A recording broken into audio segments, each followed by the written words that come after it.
সময়টা ছিল ঘোর শ্রাবণ মাস। বাইরে তখন মুষলধারায় বৃষ্টি পড়ছে, সঙ্গে জোলো হাওয়া বইছে আর বিদ্যুৎ চমকাচ্ছে, আর তার সঙ্গে জোরে জোরে বাজ পড়ছে।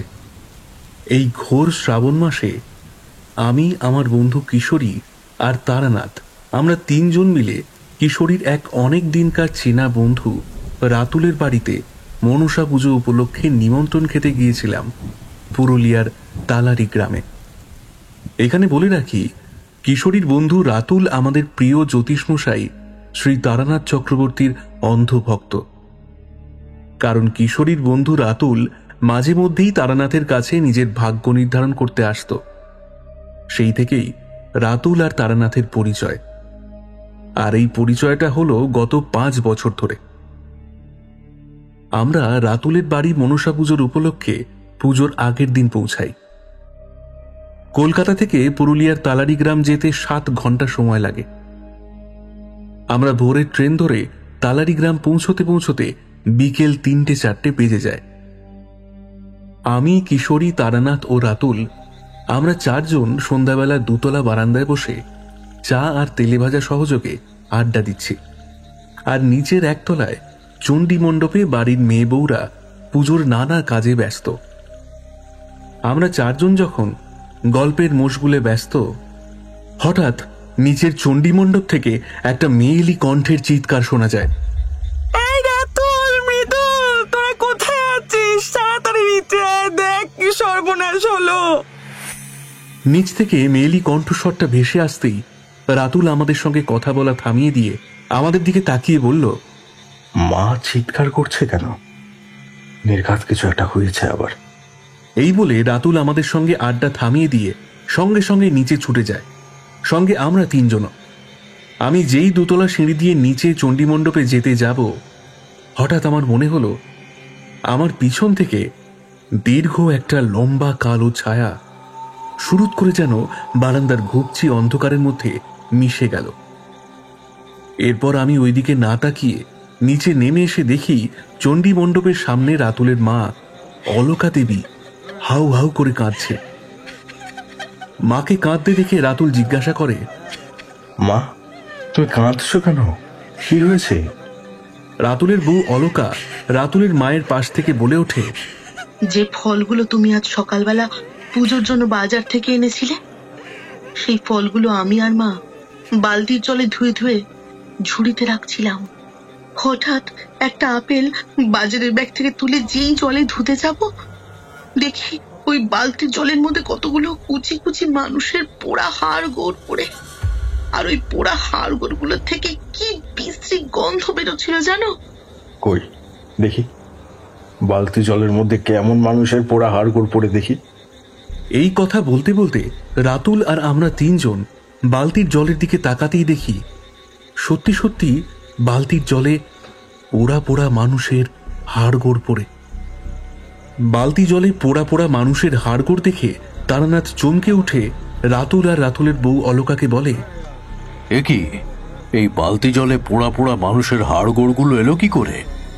আর এই হাড়গোড়গুলো তো দেখে মনে হচ্ছে শ্মশানের পোড়ানো মৃত মানুষের হাড়গোড়।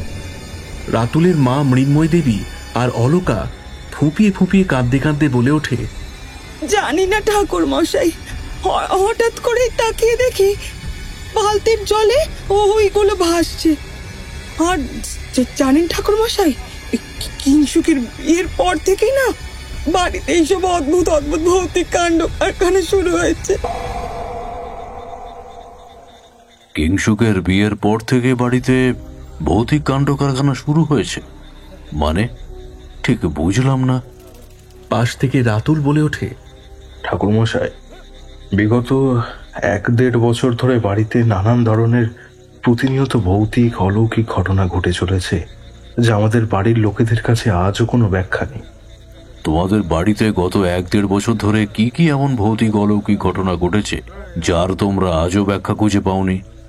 রাতুল তখন চণ্ডী মণ্ডপের এই দিক ওই দিক একবার তাকিয়ে নিয়ে বলল, ঠাকুরমশাই, আপনি ঘরে চলুন, সব বলছি। এখানে অনেক বাইরের লোক আছে, এখানে এইসব আলোচনা করা ঠিক হবে না। এই বলে রাতুল আমরা আগে যেখানে বসেছিলাম সেখানে নিয়ে যায়।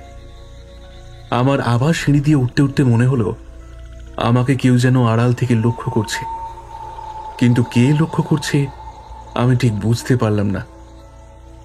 এরপর আমরা দুতলা বারান্দার মোড়ার ওপর বসতেই রাতুল আরেক প্রস্থ চায়ের অর্ডার দেয় আমাদের জন্য ভজহরিকে দিয়ে। তারপর বারান্দায় জ্বলা হালকা হলুদ নিয়ন আলোয় তারানাথের দিকে তাকিয়ে বলতে শুরু করে, আজ থেকে 1 বছর আগে আমার ছোট ভাই কিংসুকের সবে সবে বিয়ে হয়েছে মায়ার সঙ্গে। বিয়ের ঠিক সপ্তাহ 2 পরেই একদিন খুব সকালবেলা আমার ছোট বোন শুভ্রা সারা বাড়ি ঝাঁট দিচ্ছিল, আর আমার স্ত্রী অলোকা সকাল সকাল পুজো করবে বলে স্নানে গিয়েছিল। অলোকা যেই কলঘর থেকে স্নান করে বেরিয়েছে, শুভ্রা অলোকাকে দেখে সঙ্গে সঙ্গে ছুটে আসে আর নাকমুখ সিটকিয়ে বলে, মা গো মা, বৌদি আমাকে আর পরদিন থেকে সারা বাড়ি ঝাঁট দিতে বলো না তো। কেন রে, কি হয়েছে? মেজ বৌদিকেও আর বলো না। আজ সারা বাড়ি যখন ঝাড় দিচ্ছিল, দেখি ছাদ থেকে ছোট বৌদি ঘরের সামনে পর্যন্ত কতগুলো শুকনো রজনীগন্ধার মালা আর কতগুলো ওই ভাঙা মালসার টুকরো পড়ে, তার সঙ্গে দেখি ও বাবা গো কতগুলো মানুষের হাড়গোড় পড়ে। বাড়ির মধ্যে ভাঙা মালসা, পোড়া মানুষের হাড়গোড় পড়ে? তুই বলছিস কি শুভ্রা?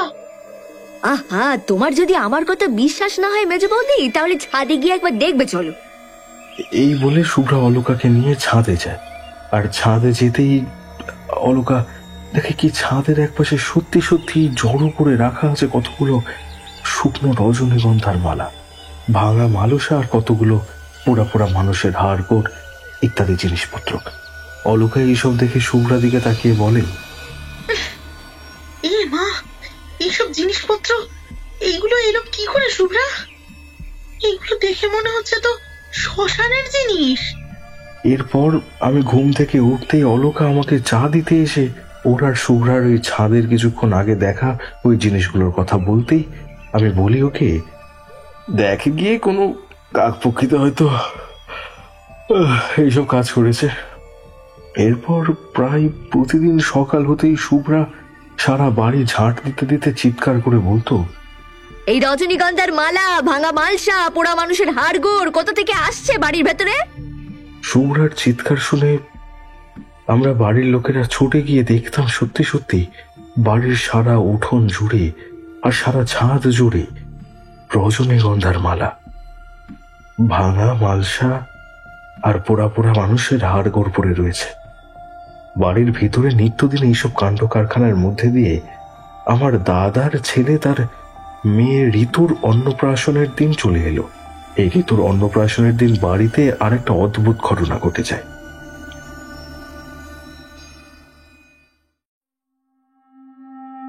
অনুষ্ঠানের দিন দুপুরবেলা ঋতুর মামা প্রীতমবাবু যখন ছোট 7 মাসের ঋতুকে কোলে নিয়ে ভাত খাওয়াতে বসে, তখনও ঋতুর মা পিয়ালি ঋতুর জন্য রান্নাঘর থেকে খাবার নিয়ে আসতে যায়।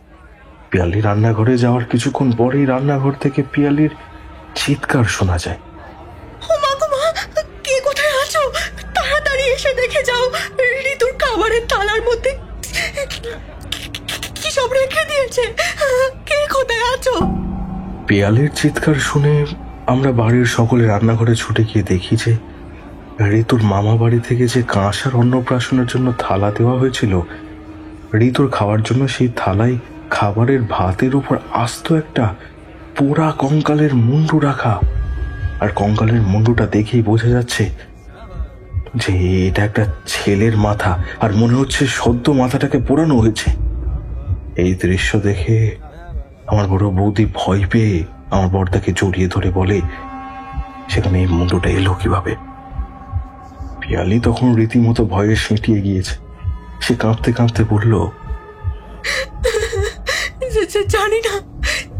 জানি না মা। ঋতুর খাবার যখন আনতে আসে দেখি ঢাকা খুলে ওই ভাতের উপরে কে কঙ্কালের মুন্ডুটা রেখে দিয়েছে। এরপর কিছুটা পরিবেশটা ধাতস্থ হতেই আমি আর কিংসুক মিলে পোড়া কঙ্কালের মুন্ডুটা নিয়ে গিয়ে আমাদের বাড়ি থেকে একটু দূরে একটা পুকুর পড়ে সেই পুকুর পাড়ে গিয়ে একটা জায়গায় গর্ত খুঁড়ে পোড়া কঙ্কালের মুন্ডটা পুঁতে দিয়ে আসি।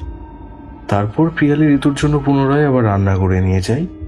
তারপর আবার অনুষ্ঠান শুরু হয়। অনুষ্ঠানের দিন রাতে আর একটা ঘটনা ঘটে। আরো একটা ঘটনা? এবারে কার সাথে? হ্যাঁ ঠাকুর মশাই, আরো একটা ঘটনা ঘটে। আর এই ঘটনার জন্য আমাদের বাড়ির দুটো রান্নার চাকরের মধ্যে একজন রান্নার চাকর ভয় পেয়ে জানেন কাজ ছেড়ে যায়। ঠাকুর মশাই, সেই দিন অনুষ্ঠান মিটে যাওয়ার পর বাড়ির সবাই ক্লান্ত ছিল বলে তাড়াতাড়ি খাওয়া দাওয়া সেরে নিয়ে যে যার ঘরে গিয়ে শুয়ে পড়ে। হঠাৎ মাঝরাতে আমাদের রান্নার চাকর সুজয়ের বউ মীরার চিৎকারে ঘুম ভেঙে যায়। ওগো দাদা বাবুরা, গিন্নি মারা, তোমরা কে কোথায় আসো গো? তাড়াতাড়ি এদিকে আইসো গো, দেখো আমার স্বামীটা কেমন ধারা আচরণ করতেছে। মীরার ওই চিৎকারে আমার সবার প্রথমে ঘুম ভাঙে। আমি ঘুম চোখে বুঝতে পারি না যে কে চিৎকার করছে।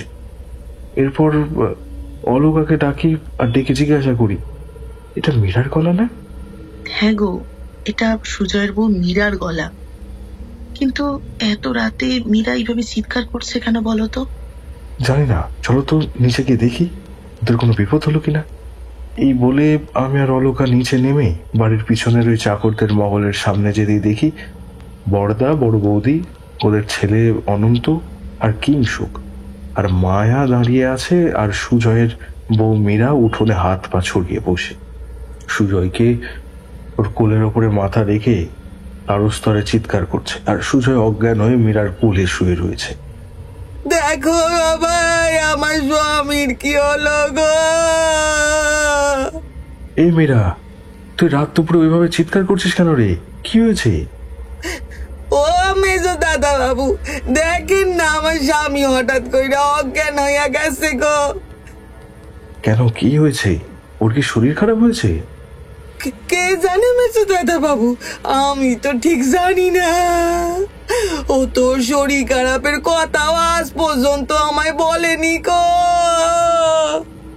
এরপর বড়দা সুজয়ের চোখে মুখে জলের ছিটে দিতেই বেশ কিছুক্ষণ পর সুজয়ের জ্ঞান ফেরে। সুজয়ের জ্ঞান ফিরতেই ও আমাদের দিকে তাকিয়ে হাত জোর করে বলে, দাদাবাবু, আমি আর এই বাড়িতে কাজ করবো না। কালই আমি এই বাড়ি ছেড়ে মীরাকে নিয়ে চলে যাব। কেন, কি হয়েছে? কিছু সমস্যা হয়েছে? সুজয় বাড়ির চারিদিকটা একবার তাকিয়ে নিয়ে বলল, দাদাবাবু, এই বাড়িতে পিশাচিনী ঢুকেছে। ওই পিশাচিনী কাউকে ছাড়বে না। সুজয়ের কথা শুনে কিংসুক হো হো করে হেসে জানতে চায় যে সে এমন কিছু নিজের চোখে দেখেছে কিনা। দেখেছি বলেই তো আপনাদের কথাটা বলছি দাদাবাবু। এরপর সুজয় ধীরে ধীরে বলতে শুরু করলো, অনুষ্ঠানের জন্য যে বড় বড় বাসনগুলো রান্নার জন্য বেরিয়েছিল, সেই বাসনগুলো মেজে ধুয়ে রান্নাঘরে গুছিয়ে রেখে বাড়ির পিছনের ওই পুকুরে যে স্নান করতে যাব, দেখি কি পুকুর পাড়ে যে গোলা বাড়িটা আছে, সেই গোলা বাড়ির ছাদের ওপরে এক বিকট দর্শনদারী মহিলা পা ঝুলিয়ে বসে একটা মানুষের কাটা পোড়া হাত চিবিয়ে চিবিয়ে খাচ্ছে কর্মর করে। আর হি করে আস্তে আস্তে নাক সুরে বলছে, আমার না রোজ রোজ সদ্য মরা চিতায় পোড়া মানুষের মাংস আর গোড় আর রক্ত খেতে খুব ভালো লাগে। গোলা বাড়িটার উপরে যে বিকট দর্শনধারী মহিলাটি বসেছিল, তার পরনে কিচ্ছু নেই জানেন। পুরো উলঙ্গ অবস্থায় বসেছিল, আর মুখটা পুরো চুলে ঢাকা ছিল বলে মহিলাটির মুখ আমি দেখতে পাইনি। আমরা সবাই সুজয়ের মুখে এই কথা বিশ্বাস করি না, উল্টে হেসে উড়িয়ে দিই। পরদিন সকাল হতেই সুজয় মীরাকে নিয়ে এ বাড়ি ছেড়ে ভয় পালায়। এই ঘটনার দুদিন পর বাড়িতে আর কিছু অস্বাভাবিক ঘটনা ঘটেনি, কিন্তু বাড়ির মধ্যে যেন এই দুদিন সব সময় পোড়া মাংসের আঁশটানি গন্ধ পাওয়া যেত। সেটা কোথা থেকে পাওয়া যেত আর কেনই বা পাওয়া যেত, কেউ এর ব্যাখ্যা আজও আমরা খুঁজে পাইনি। আর এর ঠিক 2 দিন পর আরো একটা খবর আমার কানে এলো। একদিন আমি সকালে বাজারে গিয়েছি বাজার করতে। বাজারে গিয়ে আমার এক স্কুলের ছোটবেলার বন্ধু পরিমলের সঙ্গে দেখা। পরিমল হলো এই গায়ের শ্মশানের ডোমের কাজ করে গত 12 বছর ধরে।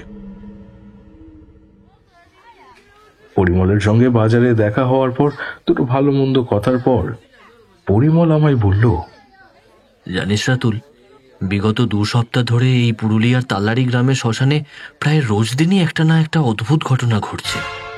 পরিমলের মুখে এই কথা শুনে আমি বলি, কি অদ্ভুত ঘটনা রে পরিমল? আর বলিস না রে রাতুল, প্রায় প্রতিদিনই জ্বলন্ত চিতা থেকে 2-3টে মরার হাত পা নয়তো মাথার খুলি হাপিস হয়ে যাচ্ছে। কি কথা বলছিস রে পরিমল? জ্বলন্ত চিতা থেকে কে মানুষের হাত পা ও মানুষের মাথার খুলি চুরি করবে? একটু পরিষ্কার করে বলতো ভাই। বলছি, তবে মন দিয়ে শোন। ধর শ্মশানে একটি সদ্য মরা এসেছে। সেই সদ্য মরা আমরা চিতায় তুলে পোড়ানোর বেশ কিছুক্ষণ পর চিতায় আগুন নিভে আসলে যেই আমি বা আমার বন্ধুরা কেউ চিতার পোড়ানো ছাই থেকে ওই অস্থিটা সংগ্রহ করতে যাব, কিন্তু অস্থিটা খুঁজে পাই না অদ্ভুতভাবে। এরপর পরে দেখা যেত কি সেই সেই সদ্য পোড়া মরা শ্মশানের বাইরে পড়ে আছে, আর সেই পোড়া মরা দেহ থেকে হাত নয়তো পা উধাও। এছাড়া ধর আমি যেদিন যেদিন ছুটিতে বা অন্য কাজে থাকি, ধর আমি পরদিন শ্মশানে ফিরে এসে শুনতাম, মানে আমার বন্ধুরা বলতো যে অনেক রাত হলে শ্মশানের পর যে শমী গাছটা আছে না, সেই গাছের ওপর নাকি অদ্ভুত দর্শনধারী এক উলঙ্গ মহিলাকে বসে থাকতে দেখা যায়। আর আর সেই মহিলা কি নাকি কখনো পোড়া মানুষের পা বা ধর মাথার খুলি খেতে দেখেছে শ্মশানের কিছু ডোমেরা। কিন্তু ডোমেরা মহিলার মুখটা পুরো চুল দিয়ে ঢাকা ছিল বলে ওই মহিলার মুখটা দেখতে পায়নি। সেই মহিলা গাছের ডালে পোড়া মোড়ার হাত চিবোতে চিবোতে বলেছে নাকি সুরে, আমার না রোজ রোজ সদ্য মরা চিন্তায় পোড়া মানুষের মাংস আর গোড় আর আর রক্ত খেতে খুব ভালো লাগে। পরিমলের মুখে বিকট দর্শনধারী মহিলার কথা শুনে আমার সুজয়ের কথা মনে পড়ে গেল। ও তো বলেছিল যে আমাদের বাড়ির পিছন দিকে গোল বাড়ির ছাদে ও বিকট দর্শনধারী একটা মহিলাকে কাটা পোড়া মাংসের হাত খেতে দেখেছে। এরপর আমি পরিমলকে বিদায় জানিয়ে বাড়ি ফিরে আসি। আর ফিরতে ফিরতে ভাবি, শ্মশানে দেখা পরিমল সে বিকট দর্শনধারী মহিলা আর সেই দিন সুজয়ের আমাদের বাড়ির পিছনে দেখা ওই মহিলা একই মহিলা কি? এরপর আমি বাজার থেকে ফিরে বড় বৌদির হাতে বাজারটা দিয়ে স্নানে যাই, অফিসে বেরোতে হবে বলে। কলঘর থেকে স্নান করে বেরিয়েছি, বড় বৌদি আমার কাছে ছুটে এসে বলে, মেজ ঠাকুরপো, তুমি বাজার থেকে কি মাংস এনেছো? কেন বড় বৌদি? মাঠের মাংস এনেছি বাজার থেকে। এখন বড় বৌদি আমার সঙ্গে একটাও কথা না বলে উল্টে আমার হাতটা ধরে টেনে ঘরের ভেতরে নিয়ে যায়। যা দেখাই সে দেখে আমার মাথায় একেবারে আকাশ ভেঙে পড়ে। বড় বৌদি, আমি বাজার থেকে পাঁঠার মাংস এনেছিলাম, এখানে মানুষের পোড়া হাড় ঘুর এলো কি করে? তুমি যখন আমার হাতে বাজারটা দিয়ে স্নানে গেলে, আমি বাজারের ব্যাগ থেকে মাংসটা বের করে যেই বাটিতে রাখতে যাব, দেখি পাঁঠার মাংসের জায়গায় মানুষের পোড়া হাড় মাংস।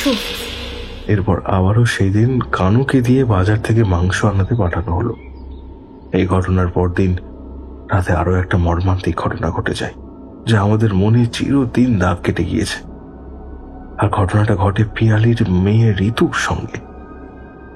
ঠাকুরমশাই, ঋতু আর এই পৃথিবীতে নেই। সে 4 মাস আগে ওই অচেনা অজানা পিশাচিনীর কবলে পড়ে মারা গেছে। রাতুলের মুখে ঋতুর মৃত্যুর খবর শুনে কিশোরী বলল, তুই কি বলছিস কি রাতুল? ঋতু আর নেই?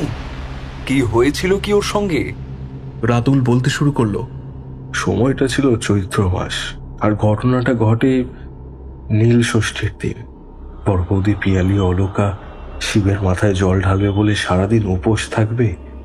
সন্ধ্যার পর 3 জন আমাদের গ্রামে শিব মন্দিরে জল ঢালতে যায়, আর ঋতুকে শ্রদ্ধার কাছে রেখে যায়। আর মায়া ওদের সঙ্গে যায়নি, কারণ ওর তখন মাসিক চলছিল। আর তখনও ওর কোলে বাচ্চা আসেনি। এরপর ওদের তিনজনের শিব মন্দিরে জল ঢেলে পুজো দিয়ে আসতে আসতে রাত 9টা বেজে যায়। এরপর ওরা তিনজন বাড়ির ভেতরে ঢুকতেই আমার বড় বৌদি একটা কান্নার আওয়াজ পায়। কান্নার আওয়াজটা শুনে বাড়ির চারিদিকটা তাকিয়ে নিয়ে পিয়ালি বলে অলকার উদ্দেশ্যে, আচ্ছা, তোরা শুনতে পাচ্ছিস? বাড়ির ভেতর থেকে একটা কান্নার আওয়াজ ভেসে আসছে না? অলকা ভালো করে আওয়াজটা শুনে বলে, হ্যাঁ গো দিদি, আমি একটা কান্নার আওয়াজ শুনতে পাচ্ছি বটে, কিন্তু বাড়ির ভিতর থেকে আসছে না, আসছে হলো বাড়ির বাইরে থেকে। কিন্তু ওইভাবে কাঁদছে কেন? চল তো গিয়ে দেখি ওই মুখপুরি মাগির আবার কি হলো। নির্ঘাত কিছু একটা শ্বশুর বাড়ি থেকে গোল বাঁধিয়ে বাপের বাড়ি এসে রয়েছে। এত দিন হয়ে গেল, এখন যদি একটা কিছু ভালো মন্দ ঘটিয়ে বসে তাহলেই হয়ে গেল। এই বলে বড় বৌদি অলকা পিয়ালিকে নিয়ে বাড়ির পিছন দিকে পুকুর ঘাটে যেতেই দেখে বড় বৌদি শুভ্রা হাত পা ছড়িয়ে বসে পুকুর পাড়ের সামনে যে পেয়ারা গাছটা আছে সেই দিকটায় তাকিয়ে চিৎকার করে কাঁদছে, আর পাশে কিংসুকের বউ মায়া ওকে সামলাচ্ছে।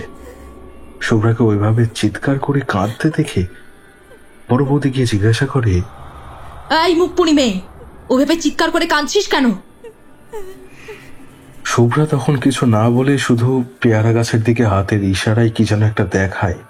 শুভ্রার হাতের ইশারায় দেখে বড় বৌদি অলকার পিয়ালি দেখে 7 মাসের ছোট ঋতু রক্তাক্ত অবস্থায় পেয়ারা গাছের নিচে পড়ে রয়েছে, কিন্তু ঋতুর শরীর থেকে কি যেন হাত পা ছিঁড়ে নিয়ে চলে গিয়েছে।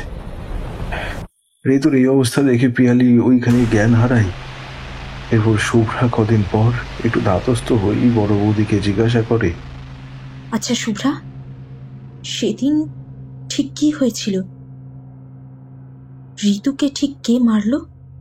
বড় বৌদি গো, তোমরা আমার কাছে ঋতুকে রেখে তো মন্দিরে পুজো দিতে গিয়েছিলে, আর ছোট বৌদির শরীর ভালো ছিল না বলে ঘরে ঘুমাচ্ছিল। আমি সেই সময় ঋতুকে নিয়ে রান্নাঘরে রাতে বাড়ির সবাই পরোটা আলুর তরকারি খাবে বলে বানাতে যাই। আমি ঋতুকে কয়েকটা খেলনা দিয়ে রান্নাঘরের সামনে ওই যে দাওয়াটা আছে না, সেখানে খেলতে বসিয়ে দিয়ে রান্নাঘরের ভেতরে বসে আটা মাখছিলাম, আর ঋতুর সঙ্গে কথা বলছিলাম, কারণ আমি সরাসরি রান্নাঘর থেকে ঋতুকে দেখতে পাচ্ছিলাম।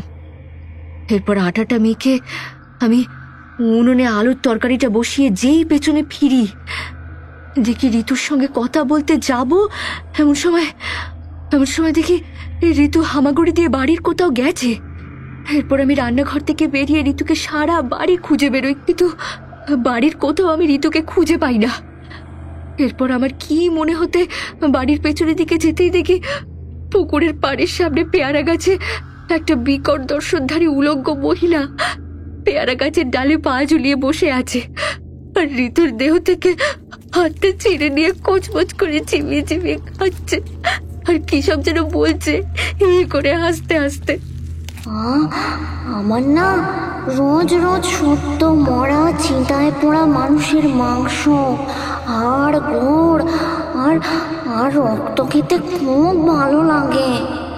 আর ওই মহিলাটার মুখ পুরো চুল দিয়ে ঢাকা ছিল বলে মহিলাটার মুখ দেখতে পাইনি। এই দৃশ্য দেখে আমি জ্ঞান হারাই। এরপর তো ছোট বৌদি এসে আমার জ্ঞান ফেরায়। ঋতুর মৃত্যুর পর থেকে আজ পর্যন্ত বাড়িতে নানান জায়গায় খাবার দাবারও পর্যন্ত মানুষের পোড়া মাংস, হাড়গোড়, ভাঙা মালসা, শুকনো রজনীগন্ধার মালা এসব পাওয়া যায়। জানেন ঠাকুরমশাই, এই উৎপাত কবে কমবে কে জানে। তারানাথ রাতুলের মুখ থেকে সব শুনে বলল, আমার মনে হয় তোমাদের বাড়িতে কোনো অপদেবতা বা অপদেবীর ছায়া পড়েছে। এরপর রাত হয়ে আসছে দেখে ভিতর বাড়ি থেকে রাতের খাওয়ার ডাক পড়ে আমাদের। ঠাকুরমশাই, আর একটু ভাত দি।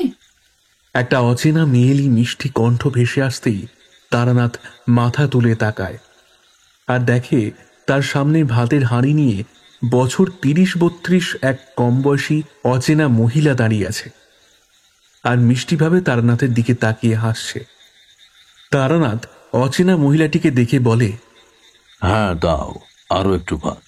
অচেনা মহিলাটি যখন তারানাথের পাতে ভাত দিচ্ছিল, রাতুল তখন পাশ থেকে বলে উঠল অচেনা মহিলাটির উদ্দেশ্যে, এ হলো আমার ছোট ভাইয়ের স্ত্রী মায়া। রাতুলের মুখে কিংশুকের স্ত্রীর পরিচয় পেয়ে তারানাথ মায়ার দিকে ভালোভাবে তাকায়। ভালোভাবে মায়ার দিকে তাকাতেই তারানাথ চমকে ওঠে আর নিজের মনে বলে, এ কি? এ আমি কাকে দেখছি? এ যে মানবী নয়, এই যে শ্মশানের অপদেবী, মানে শ্মশান খাকি। ওর উপর যে ডাকেনি ভর করেছে, কিন্তু কিন্তু কিভাবে? খাওয়া দাওয়া সেরে তারানাথ উপরের অতিথি মহলে আসতেই কিশোরীকে বলে, কিশোরী, তোমার বন্ধু রাতুলকে একবার ডাকো তো এই ঘরে, খুব জরুরি দরকার আছে। কিছুক্ষণ পর রাতুল ঘরে প্রবেশ করতেই তারানাথ বলে ওঠে, রাতুল, একটা প্রশ্ন করব, কিছু মনে করবে না তো? কি প্রশ্ন ঠাকুরমশাই, বলুন। কাল একবার তুমি কিংশুককে আমার সঙ্গে দেখা করিও তো, কিছু দরকারি কথা আছে ওর সঙ্গে। আগে ঠিক আছে ঠাকুরমশাই। পরদিন সকাল থেকে পুজো বলে আমরা তাড়াতাড়ি শুয়ে পড়লাম ঠিকই, কিন্তু আমার শুধু মনে হলো সারা রাত ধরে আমাদের ঘরের চারিদিকে কেউ যেন খুব চাপা পায়ে ঘুরে বেড়াচ্ছে আর আমাদের লক্ষ্য করে হি হি করে হাসছে।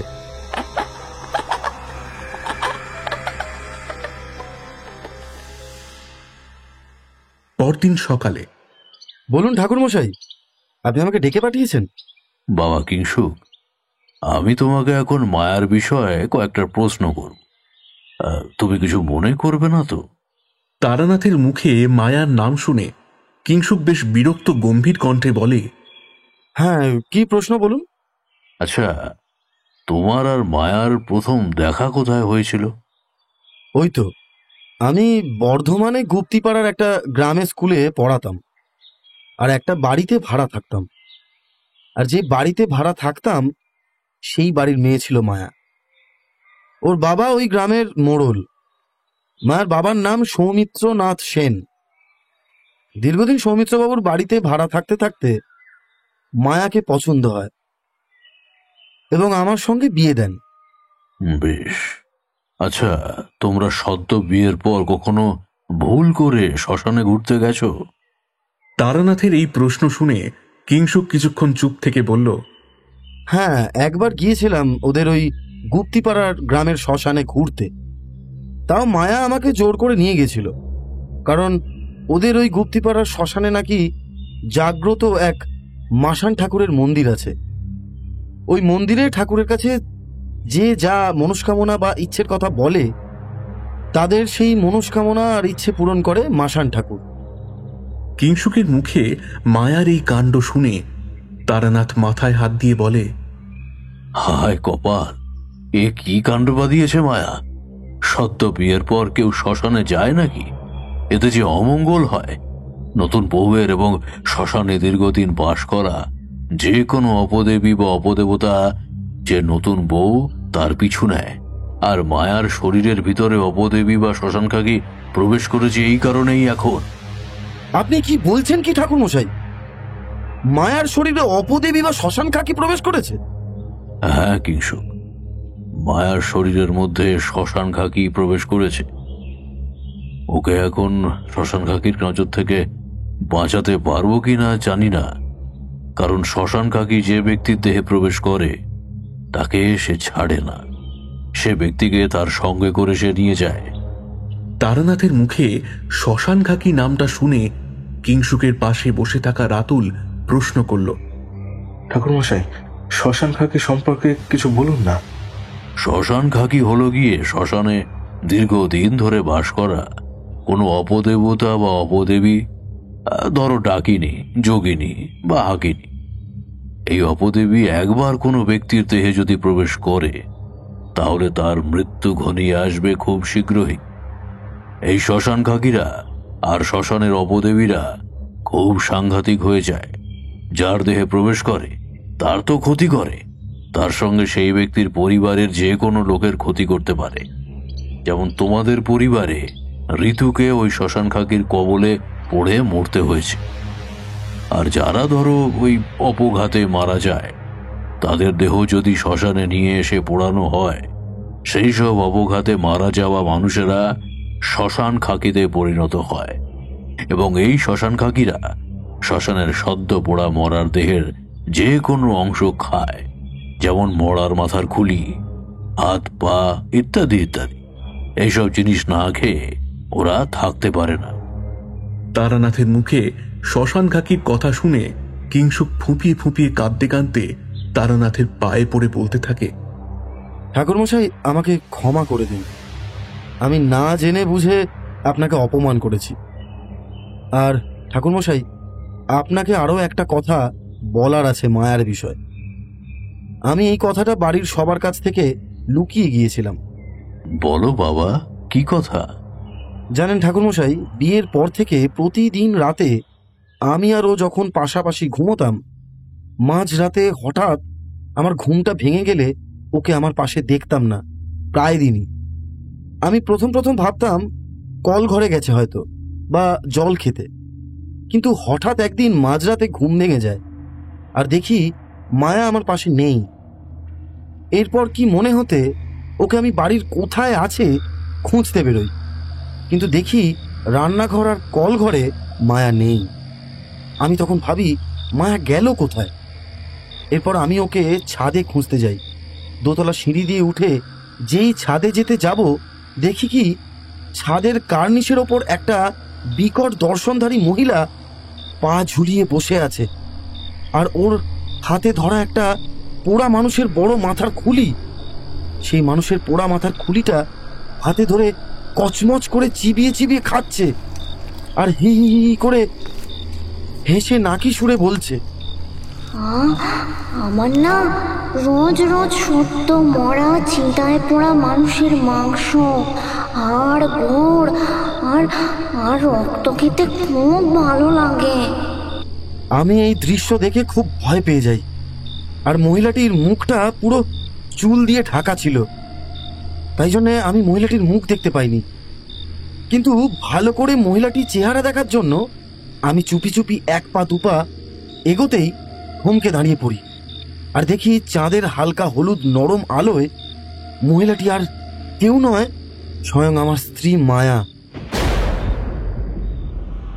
এরপর আমি প্রায় দিনই দেখতাম মায়া নয় ছাদের কার্নিশের ওপর, নয় আমাদের বাড়ির পিছন দিকে পুকুর পাড়ে পেয়ারা গাছের ডালে পা ঝুলিয়ে বসে, নয় পোড়া মানুষের মাথার খুলি, নয় কাটা হাত চিবিয়ে খাচ্ছে আর নাকি সুরে বলছে, আমার না রোজ রোজ সত্য মরা চিন্তায় পোড়া মানুষের মাংস আর গোড় আর আর রক্ত খেতে খুব ভালো লাগে। এছাড়া জানেন ঠাকুরমশাই, ওর ধারে কাছে বা ওকে যদি জড়িয়ে ধরতাম, ওর মুখ আর সারা শরীর থেকে সারাক্ষণ একটা মাংস পচা গন্ধ বেরোয়। ঠাকুরমশাই, দয়া করে মায়াকে এই বিপদ থেকে রক্ষা করুন। আজ নাগ পঞ্চমী পূর্ণিমা তিথি, দুদিন পরেই অমাবস্যা। ওই অমাবস্যার দিন আমাকে কিছু একটা করতে হবে মায়ার জন্য। জানি না শেষ পর্যন্ত মায়াকে বাঁচাতে পারবো কিনা ওই শয়তান শ্মশান কাকির নজর থেকে, কারণ ও একবার যাকে ধরে তাকে ছাড়ে না। এরপর সেই দিন সুস্থভাবেই রাতুলের বাড়িতে মনসা পুজো সম্পন্ন হয়। পরদিন রাতে কিশোরীর সঙ্গে একটা ঘটনা ঘটে।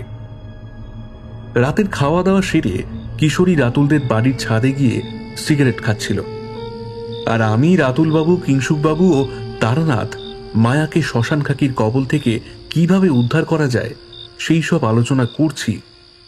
হঠাৎ ছাদ থেকে কিশোরীর চিৎকার শোনা যায়, ও বাবা গো, ও মা গো, বাঁচাও, কেউ আমাকে বাঁচাও গো। এই কথা বলতে বলতে কিশোরী আমাদের ঘরে হাঁপাতে হাঁপাতে ছুটে আসতেই তারানাথ কিশোরীকে দেখে চমকে ওঠে আর বলে, কি হয়েছে কিশোরী? তুমি এইভাবে চিৎকার করতে করতে ঘরে ঢুকলে কেন? কিশোরী টলতে টলতে খাটের উপর বসে। খাটের পাশের ছোট টেবিলটা থেকে কাঁসার গ্লাসে ঢাকা দেওয়া জলটা ঢোক ঢোক করে এক নিঃশ্বাসে খেয়ে নিয়ে বলল, ঠাকুর মশাই, ছাদে ঘুরতে ঘুরতে আমি যখন সিগারেট খাচ্ছিলাম, হঠাৎ ছাদের পরিবেশটা কেমন যেন ভারী হয়ে উঠল। তার সঙ্গে বাতাসে একটা মরা পচা আষ্টে গন্ধ কোথা থেকে যেন ছড়িয়ে পড়ল। এইরকম গন্ধটা পেতেই আমি সঙ্গে সঙ্গে চারিদিকটা তাকিয়ে দেখি মরা পচা আষ্টে গন্ধটা কোথা থেকে ভেসে আসছে। চারিদিকটা তাকাতেই আমার হঠাৎ নজরে পড়ে ছাদের কোণার দিকে যে জলের বড় ড্রামটা আছে, সেই দিকে। আমার ওই ড্রামের দিকে চোখ পড়তেই দেখি একটা বিকট দর্শনধারী মহিলা ওই ড্রামের উপর পা ঝুলিয়ে বসে আছে, আর আমার দিকে হাত নেড়ে নেড়ে ডাকছে আর নাকি সুরে বলছে, এই ছোকরা, আমাকে শ্মশান থেকে একটা টাটকা সদ্য পোড়ানো মরার মাথা এনে দিবি, একটু খাবো তৃপ্তি করে। জানেন ঠাকুর মশাই, সেই বিকট দর্শনধারী মহিলাটি কি রূপ দেখতে, তা দেখলে আপনার গা শিউরে উঠবে ভয়ে। আর মহিলাটি পুরো উলঙ্গ, আর তার গা থেকে একটা পচা আষ্টে গন্ধ বেরোচ্ছিল। আমি ওই দৃশ্য দেখে তো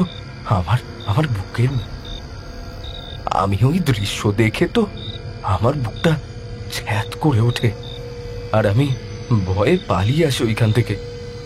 কিশোরীর মুখে কিংসুক এই কথা শুনে তারানাথকে বলে, ঠাকুরমশাই, আপনি যত দ্রুত সম্ভব মায়াকে ওই শ্মশান খাকির কবল থেকে উদ্ধার করুন, দয়া করে।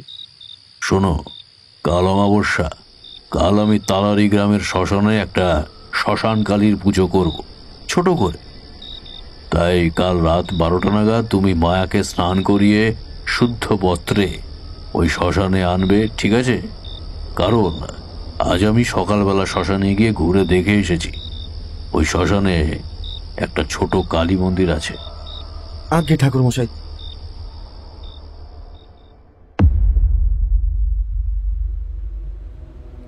রাত 11:30।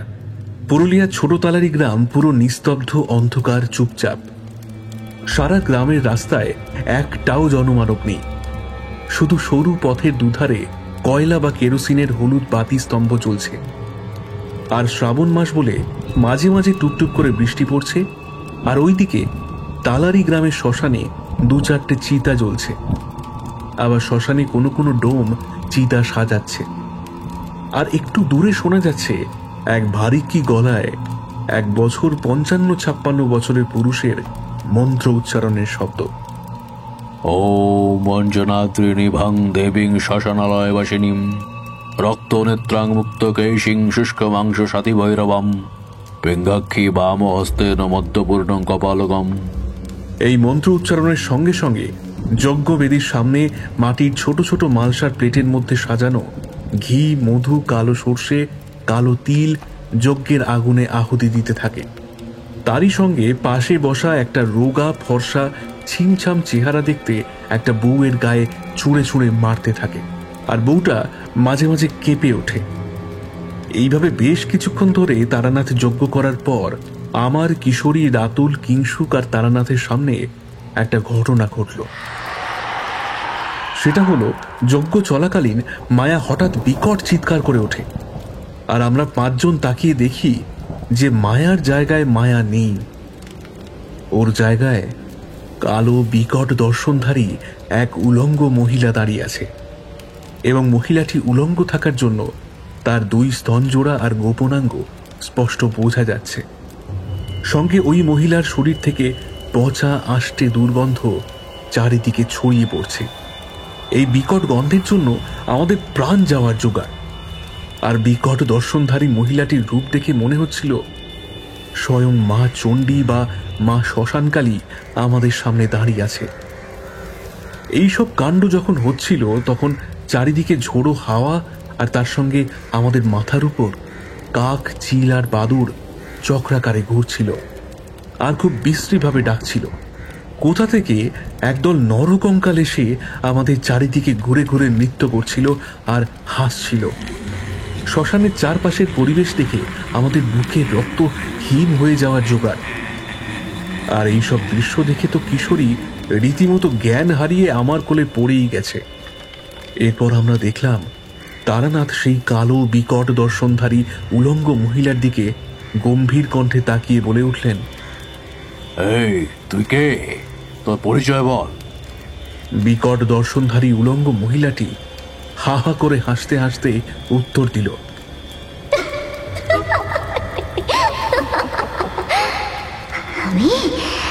আমার নাম হলো বৃন্দা সেন। আমি হলাম মায়ার বাবা সৌমিত্রের আগের পক্ষের স্ত্রী। মায়ার মুখ থেকে এই কথা শুনে কিংসুক আর আমরা চমকে উঠলাম আর একে অপরের দিকে মুখ চাওয়াচাওয়ি করলাম।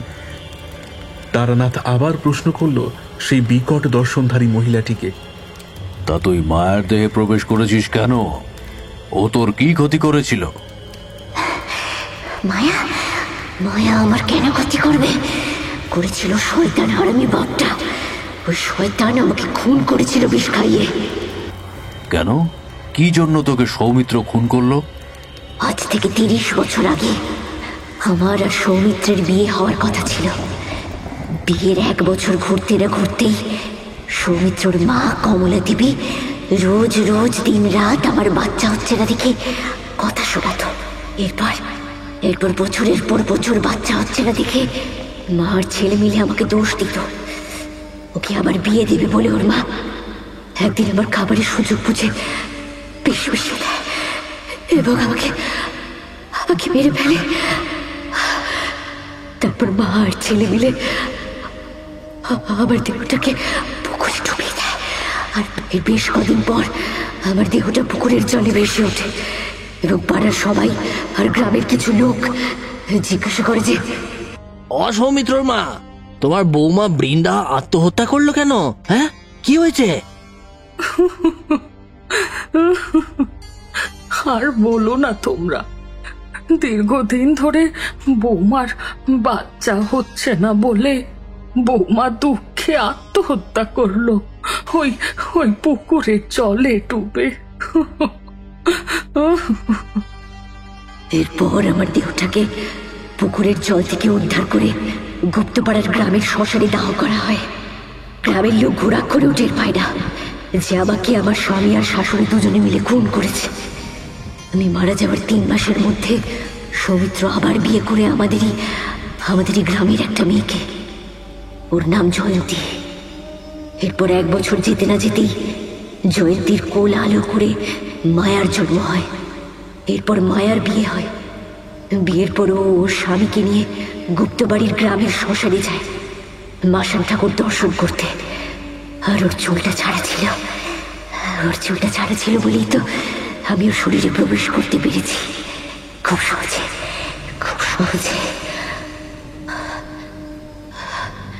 আমার মৃত্যুর প্রতিশোধ নেব বলে আর আমি যখন একবার ওর শরীরের ভেতর প্রবেশ করেছি, ওকে না নিয়ে আমি এখান থেকে কিছুতেই যাব না। বৃন্দার এই কথা শুনে তারানাথ চিৎকার করে বলে উঠল বৃন্দা ওরফে বিকট দর্শনধারী মহিলার উদ্দেশ্যে, না, তুই এই কাজ করবি না। তুই এই নিষ্পাপ মেয়েটাকে শাস্তি দিতে পারিস না। ওর কি দোষ ছিল যে তুই ওকে শাস্তি দিবি? ওর কোনো দোষ ছিল না, দোষ ছিল ওর বাপের। তাই আমি ওর বাপকে শাস্তি দেওয়ার জন্য এই প্রতিশোধ আমি নেবই। এছাড়া তুই যে আর ওকে বাঁচাতে পারবি না। ও যে আর বেঁচে নেই রে। ও তো 1 বছর আগে মারা গেছে। শুধু আমি ওর শরীরের ভেতরে ঢুকে সারাটা শরীর গত 1.5 বছর ধরে পরিচালনা করেছি।